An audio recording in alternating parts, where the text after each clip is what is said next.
성도 여러분 안녕하십니까? 오늘 우리가 함께 묵상할 말씀은 요한계시록 14장입니다. 요한계시록 14장은 성경 전체를 관통하는 선과 악의 대쟁투가 절정에 달하는 중심장입니다. 13장에서 세상을 핍박하던 사악한 짐승들의 모습은 사라지고 마침내 시온산에 우뚝 선 어린 양과 구원받은 성도들의 영광스러운 장면이 펼쳐집니다. 이 말씀은 멸망해 가는 세상을 향한 하나님의 간절하고도 마지막 호소이자 제7일 안식일 예수재림교회에 맡겨진 가장 중대한 예언적 사명입니다. 오늘 우리에게 주어진 이 본문을 바탕으로 마지막 시대를 살아가는 남은 무리의 신앙과 사명에 대해 함께 묵상하고자 합니다. 또 내가 봄에 어린 양이 시온산에 섰고 그와 함께 14만 4천이 섰는데 그 이마에 어린 양의 이름과 그 아버지의 이름을 쓴 것이 있도다. 요한계시록 13장의 환난 속에서 짐승의 표를 강요받던 암흑의 시대가 지나고 14장은 하나님의 구원 역사가 한 채의 오차도 없이 성취되었음을 우리에게 보여줍니다. 14만 4천 명은 이마의 짐승의 표 대신 하나님의 인을 받은 자들입니다. 이는 단순한 표식이 아니라 그들의 지성과 마음에 하나님의 품성이 온전히 새겨져 있음을 의미합니다. 이들의 신앙적 특징은 분명합니다. 세속과 타협하지 않은 순결함을 가진 자들입니다. 부정한 여자와 더럽히지 않고 오직 하나님의 진리 안에 거하는 순결한 자들인 것입니다. 절대적인 순종을 하는 자들입니다. 어린 양이 어디로 인도하든지 따라가는 자들입니다. 그 길이 비록 고난과 시련의 길일지라도 예수님의 인도가 최선임을 믿고 묵묵히 순종합니다. 그리고 이들은 처음 익은 열매입니다. 마지막 환난의 풀무불을 통과하며 흠없이 준비되어 하늘 창고에 들여지는 하나님의 첫 열매인 것입니다. 요한계시록 14장에는 공중을 날며 영원한 복음을 전하는 새 천사가 등장합니다. 이 천사들은 초자연적인 존재나 외계인이 아니라 바로 마지막 시대에 하나님의 복음을 세상 끝까지 전하도록 부르심을 받은 우리 자신, 즉 하나님의 남은 백성을 상징합니다. 첫째 천사의 기별은 이것입니다. 창조주를 경배하라.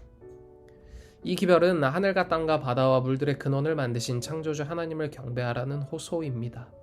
이는 곧 하나님의 창조의 기념일인 안식일을 회복하고 지키라는 기별과 직결됩니다.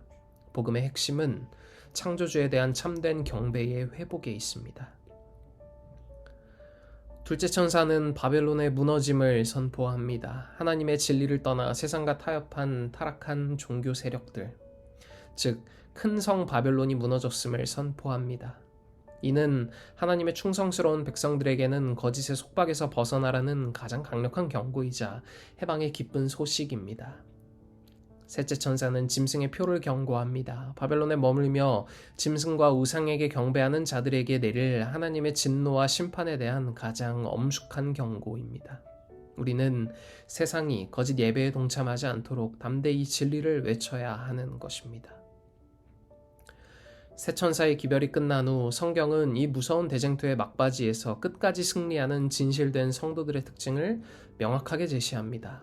성도들의 인내가 여기 있나니 저희는 하나님의 계명과 예수 믿음을 지키는 자니라. 이 말씀은 제7일 안식일 예수 재림교회의 정체성을 가장 잘 요약해 줍니다. 마지막 시대의 성도들은 다음과 같은 세 가지 영적인 특징을 갖습니다. 끝까지 인내하는 사람들입니다. 환난과 핍박 속에서도 흔들리지 않는 굳건한 믿음을 소유합니다. 하나님의 계명을 지키는 사람들입니다. 안식일을 포함한 10계명을 온전히 순종함으로 창조주에 대한 충성을 증명합니다. 마지막으로 예수님에 대한 믿음을 지키는 사람들입니다. 이들은 율법주의에 빠지지 않고 오직 예수 그리스도를 믿는 믿음 안에서 구원의 확신을 누립니다. 14장의 후반부는 예수님의 재림과 함께 이루어질 최후의 심판을 두 가지 추수로 묘사합니다. 알곡추수입니다. 구름 위에 앉으신 인자 곧 예수 그리스도께서 낫을 휘둘러 익은 곡식을 거두십니다. 이는 끝까지 믿음을 지킨 의인들의 영광스러운 구원입니다. 다음은 포도송이 추수입니다. 불을 다스리는 천사가 진노의 포도주 틀에 악인들을 던져 심판합니다. 이는 자비를 끝내 거절한 자들에게 임할 맹렬한 진노의 심판입니다.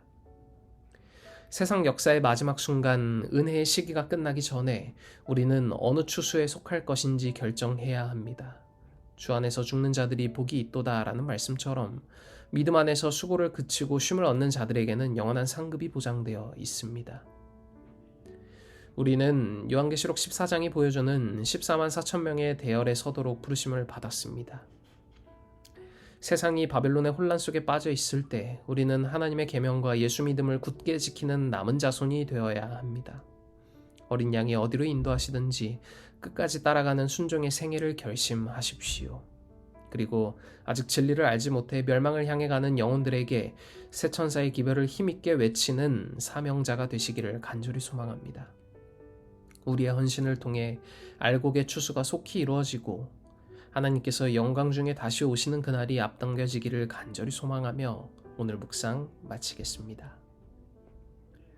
오늘은 청년반의 이준용 청년을 위해 기도합니다. 하늘에 계신 하나님 아버지, 우리에게 새로운 하루와 새로운 한 주를 허락하시니 감사합니다. 오늘은 청년반의 이준용 청년을 위해 기도합니다. 주께서 사랑하시는 아들 이준용 청년이 내일 군 입대를 앞두고 있습니다. 그 모든 과정 가운데 하나님 함께 하여 주시고 인도하여 주셔서 1년 9개월의 군 생활이 그저 지나가는 한 과정이 아니라 재림 성도로서, 재림 청년으로서 준비되어지는 시간이 될 수 있도록 하여 주시옵소서. 그가 지치지 않게 하시고 다치지 않게 하시고 시험 가운데 놓이지 않게 하여 주시옵소서.